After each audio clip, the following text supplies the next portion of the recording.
I couldn't be happier to be here right now making a video.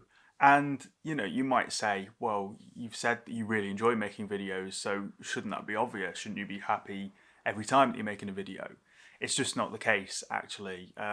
I've been making videos for maybe a couple of years now, which is a bit scary. I'm only on 51 subscribers, but I just passed that 50 mark I think yesterday, which is great. That's a real milestone for me. The small milestones are supposedly the hardest, and then as you sort of accumulate more and more, it's network effect, isn't it? So the more you have, the more you're going to get.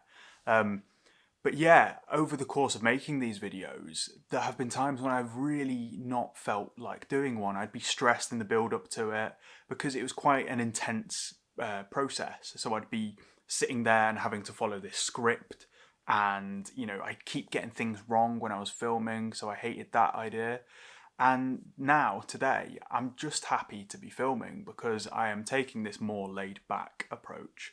On top of that, I am doing right now what I said I would do in the last video of this type, not the weekly wash, but the other one. Doing now, thinking later, or something like that. I think I titled it. I'm doing that right now. I plan to make this video later on in the evening because it's easier to film in the evening and the light is better and you don't have to worry about daylight and all of this crap. These were the excuses running through my head. And then I realised that that's what I've been doing the whole time, and what I'd need to do instead is just get in front of the camera. Sorry, I'm just checking the monitor because I thought I wasn't filming for a second. That would have been dreadful.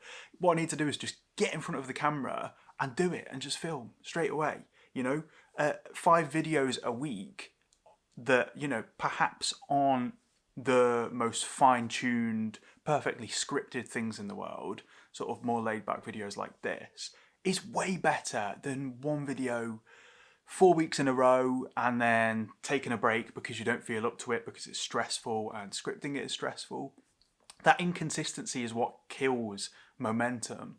YouTube, it seems to me, rewards momentum. The more that you post, the more likely they are to put your videos in front of people, which is actually something that's happened with that last video. I've got way more views on that than I usually do. And that's really, really good to see. That means that it is at least showing people my video, and some people are seeing the thumbnail and seeing the title and thinking, yeah, I'll click on that. Now that I've rambled a bit and I've got that out the way, let's move on to stuff that I actually want to talk about in this video.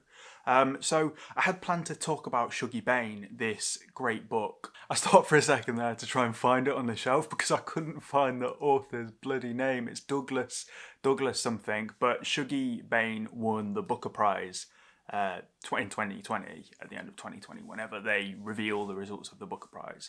And I decided that I wanted to read a bit more fiction, and where better place to start than reading books that had won awards. I know that's not always a good measure of a good book, but it has to go through a bit of a rigorous judging process to become one of the best books of the year. So I read that, and I was going to talk about that in this video, but given that I can't remember the author's name, I'll push it to a later video. And instead, I'm going to talk, quickly, I want to just talk about another book that I am going to talk about in more detail in a later video, which is Merlin Sheldrake's Entangled Life. So this book is basically about fungi. It's about fungi and the myriad things that the general populace doesn't know about fungi, and the miraculous things that fungi can do. The fact that fungi actually has more species than plants in terms of like the kingdoms of the world, plant kingdom, animal kingdom, fungal kingdom. This book is just insane, man. So like, to give you a bit of a backstory, I love fungi, I love mushrooms, I love the potential medicinal properties of mushrooms. That is one particular focus that I'm interested in. I have a very experienced and helpful and symbiotic relationship with truffles. I've taken truffles a number of times and they've really helped me to make choices and big decisions in my life. I went to South America off the back of a truffle trip that basically forced me to just adopt a bit of a carpe diem attitude to my life, which I was feeling a bit down and depressed at the time, and just decided right then, during this mushroom trip, I'm going to South America. I called my girlfriend and said, let's go, even though we had a bit of debt, so we kind of pushed that out of the way. And what else is there? The fact that mushrooms play this incredible role in the environment, that they are just so underrated for. They do not get given the credit they deserve for the role that they play in soil health, in basically helping plants to live. I think almost all the plant species on the planet have a relationship with mycorrhizal fungi. So basically, this fungi that lives below the soil, and they engage in these transactions where the fungi will provide the plants with various nutrients, and the plants, as a result of photosynthesis and all that lark, will also provide the fungi with energy through sugar, I think it is. I'll be butchering that. I'll try and do a more detailed thing at a later moment. Also, I will say, for anyone watching that is a very sincere person, don't take what I've said and think that I'm saying it from an expert's point of view. Don't think that I am super secure in this knowledge. I'm sharing what I have learned through my lens, and I'll probably get a ton of that wrong. If you want more accurate information on fungi, I suggest that you read this bad boy. A little bit more backstory, because I haven't.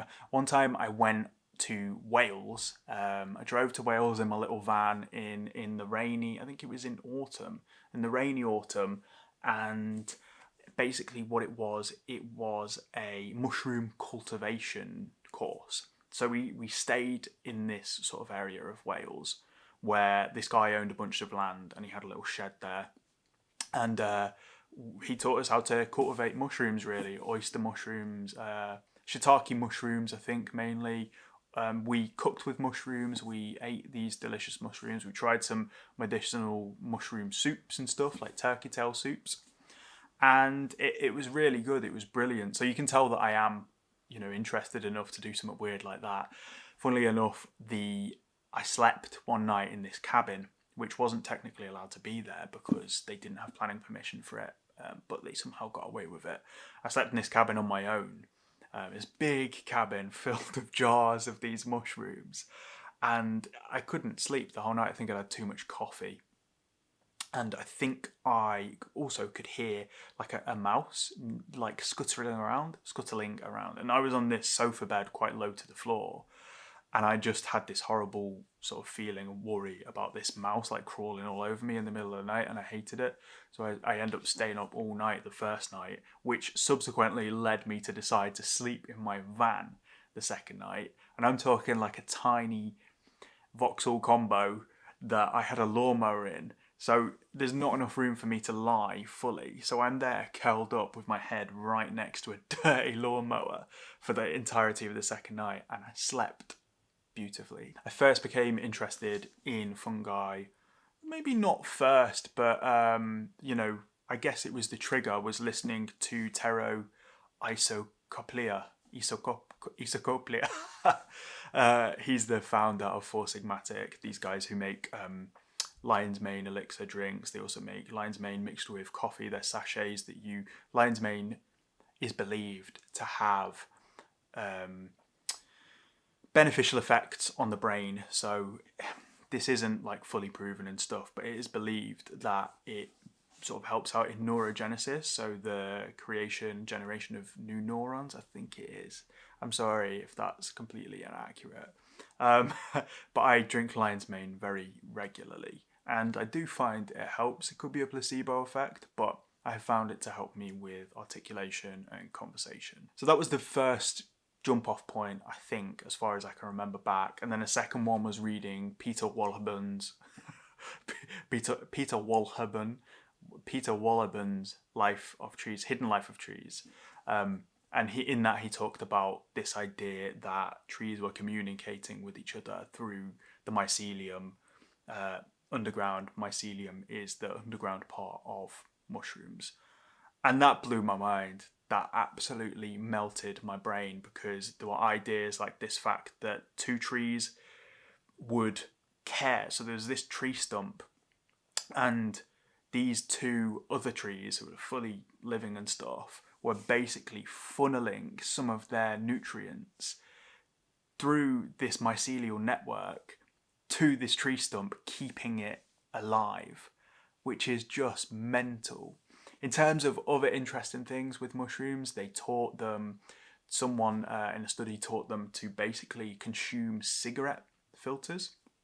So they could eat these cigarette filters, and obviously that's a way of decomposing things that, you know, we really find difficulty decomposing, and therefore causing a lot of problems with landfill and, you know, burning them, putting all sorts of fumes in the air. As well as that, there is the cordyceps species of fungi, which just basically takes control of the minds of ants. I think it's carpenter ants, and it will sort of control this ant to the point of making it climb up to the highest point of this tree, and then that ant will, I think it like sinks its teeth into the tree or something like that, and then it dies, and the fungi grows out the back of it so it can get to the highest point. And I think the purpose for that is so it can spread its spores as far as it possibly can. You can tell, yeah, that's bloody fascinating, right? But you can tell from this rant, I really like fungi. I really like mushrooms, and that is why I'm enjoying this book so very slowly and savouring every chapter. I've run through a bunch of chapters so far, various topics. Let me just have a quick look. So living labyrinths, I think that was sort of one of the main outcomes, or one of the main parts of that was this fact that fungi can find their way through mazes, or I think it was slime molds, but then fungi as well. Mycelial mines, which was basically about the carpenter ants and other parasitic fungi that basically controls other beetles and stuff. I think this one beetle, it eats away the bottom half of this beetle and then sprouts out the back of it and spreads its spores out of this beetle's arse whilst it flies. I mean, mate, how do we not know more about this stuff? I should also give, pardon me, I should also give an honorary mention to Paul Stamets, who wrote Mycelium Running and has just been, he's like the godfather of mycology. So mycology is the study of mushrooms and fungi, I believe. Paul Stamets is probably considered one of the, you know, sort of heroes of mycology. He's been on Joe Rogan, so a lot of people have heard of him. So he's kind of like making himself known a bit. He actually has joked before that it's entirely possible, in his opinion, that in the same way that these mushrooms have hijacked carpenter ant brains and stuff to make them climb to the top of the tree and spread their spores, Paul Stamets has joked that he, you know, may have been hijacked isn't the right word, but taken control of, or may have had his brain altered in a certain way by eating all of these mushrooms, particularly psychedelic mushrooms, so that he has become this huge spokesman for fungi and is just spreading the word far and wide about how great fungi is. The next chapter that I'm moving on to in The Entangled Life is Wood Wide Webs. So I'm guessing I'm going to read a more complicated, not more complicated, but further expressed version of what Peter Wohlleben was talking about. In terms of where to start with learning about mushrooms, you could go to Four Sigmatic's website. I think they've got like a little course there that you can do for some basic information. And this book is good, maybe not straight away because there is some more technical language in there. Peter Wohleben's The Hidden Life of Trees is a good place to start. I'm sure Paul Stamets has like some simpler ideas, simpler books, sorry. Tero, founder of Four Sigmatic, also has his own books. He's got a book about cooking with mushrooms, which is great as well. But yeah, there is just so much to learn, and so much to learn for even the experts in the field. Like, even the experts are just scraping at the surface of what we know about the fungal kingdom. So it really does blow my mind. As a bit of trivia, Star Trek Discovery, I think it is, the Netflix series, actually in that they travel, I think, using fungi somehow through space. I can't remember how it is. They travel through space using this kind of fungal transporter thing, and one of the main characters is also named Paul Stamets, I believe, or at least he's named Stamets as his second name. God, that's some going in terms of that rant.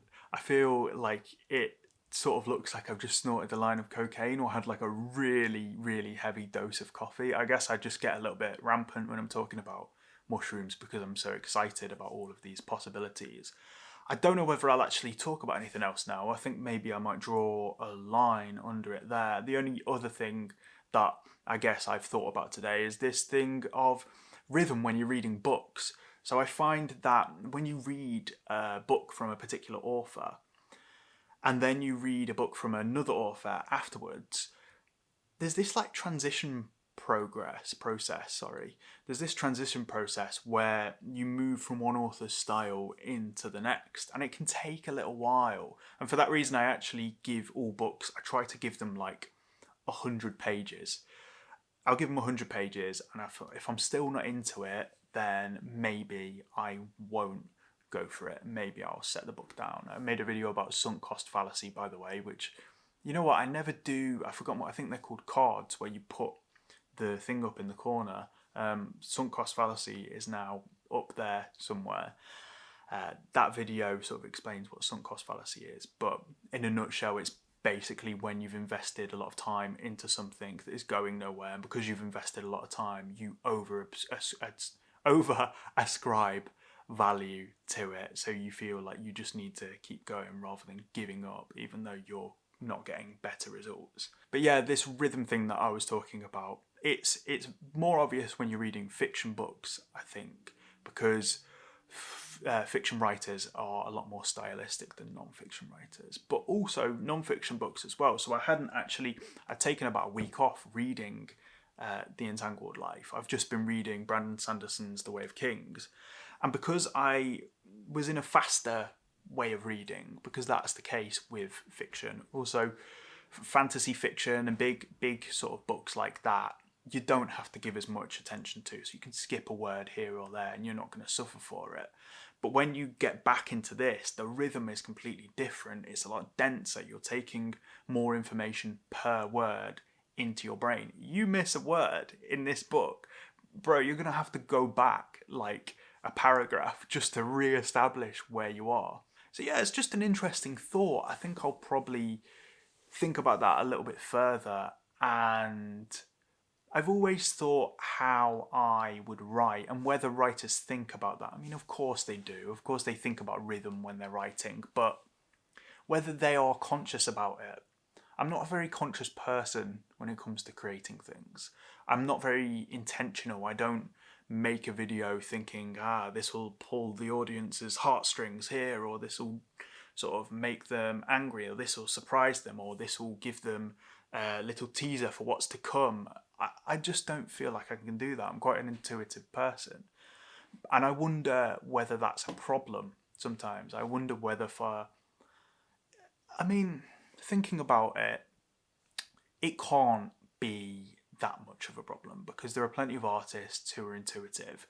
I mean, art as a thing is mostly intuitive, and there are plenty of writers that are intuitive. There are plenty of filmmakers that are intuitive. Just that pure idea of following the muse, that's an intuitive idea, isn't it? That when inspiration strikes, then you make something about this. There will be some craftsmen and craftswomen out there that are more